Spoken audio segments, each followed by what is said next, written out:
ça fait la une des journaux télévisés, mais pas seulement.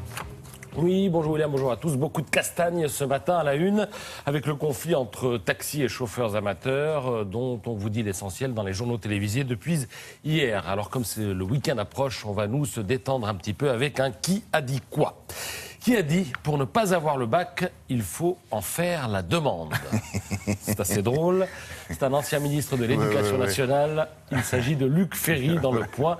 C'est sa manière à lui donc de dénoncer un bac qu'il juge trop facile. Il préférerait d'ailleurs l'instauration d'un contrôle continu. Qui a dit, on vit une époque où on ne peut plus rien dire sans être taxé de racisme ou de sexisme. C'est un acteur, Oui. qui est à l'affiche en ce moment avec un moment d'égarement. Son prénom c'est Vincent. Voilà, Vincent Cassel, effectivement, dans Paris Match. Alors, contexte particulier dans lequel il dit ça.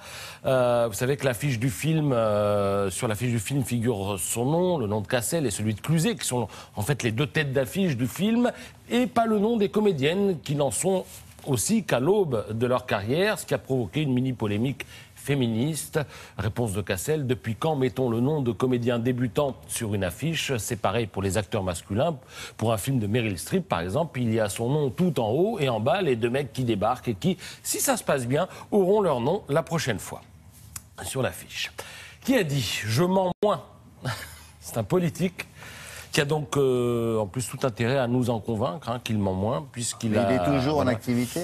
Oui. Il était plus. Puis, il ment encore, mais moins. Il s'agit de Nicolas Sarkozy. Selon l'Express, il a dit ça à Gérard Larcher, le président du Sénat. Il aurait même rajouté « je progresse, je mens moins qu'avant et je n'ai pas terminé de m'améliorer ». Qui a dit « la première fois que je l'ai vue, je me suis dit « trop belle pour toi ».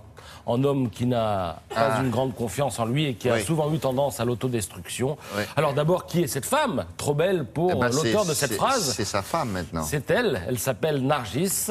Et il paraît qu'elle n'aime pas les acteurs, mais elle vit aujourd'hui avec l'un d'entre eux. Qui la trouve trop belle pour lui? Il s'agit de François Cluzet. Elle n'aime pas les acteurs, mais elle se retrouvait dans un hôtel tous les ans à Cannes avec beaucoup d'acteurs. Oui, il y avait beaucoup d'acteurs. Parce qu'elle travaillait. Ils se sont rencontrés à Cannes, voilà. Elle travaillait dans cet hôtel. Alors, c'est vraiment le big love entre eux. Ma femme m'a amené vers un bonheur que je pensais inatteignable, dit François Cluzet dans Paris Match. Il détaille les raisons d'ailleurs pour lesquelles il semble que ça n'ait pas toujours été super simple entre lui et les femmes. Sa mère a quitté son père quand il avait 8 ans, lui disant « tu comprendras plus tard ». Il dit « j'ai grandi avec mon père qui est devenu dépressif et taciturne. Il n'y avait pas de présence féminine à la maison, pas de mère, pas de sœur. Et j'en ai déduit que les femmes, en fait, quittaient et que l'amour n'était pas pour nous, pas pour moi, pas pour mon père, etc. » Et voilà comment les choses se sont faites pour lui. Qui a dit « le pape François est l'homme le plus dangereux de la planète ». Alors, ça n'est pas une personne en particulier, mais c'est, on va dire, une antenne, un média américain. Il s'agit de Fox News, dans le Nouvel Observateur, qui rapporte cette info. La chaîne ultra-conservatrice commente ainsi l'encyclique papale sur l'environnement, sujet que vous pourrez creuser avec Pèlerin Magazine. Le pape prône une écologie intégrale, car il estime que tout est lié, la crise écologique, la crise éthique, la crise culturelle, la crise spirituelle, et tout cela déboucherait sur le saccage des ressources naturelles, la dérive consumériste et le mépris pour les plus pauvres. La planète est un don et non pas un dû, dit le pape dans son encyclique.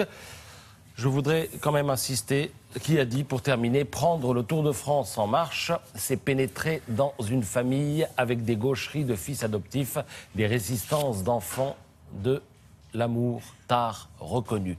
C'est un journaliste écrivain personne n'a écrit aussi bien que lui sur le Tour de France. Il s'agit donc d'Antoine Blondin.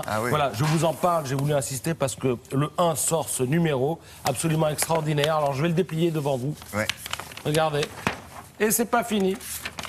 Et voilà. Et je vais me mettre debout même pour vous montrer un petit peu à quoi ressemble ce journal absolument splendide sur le Tour de France que vous retrouverez bien sûr sur France Télévisions. Dans le métro, c'est pas toujours pratique, mais quelle idée de lire le journal dans le métro aussi. Et vous pouvez le poser par terre pour le lire, vous voyez. Vous pouvez mettre ça au mur. Vous pouvez lire debout comme ça. Voilà. Merci beaucoup, à plus tard. Allez, je m'en vais.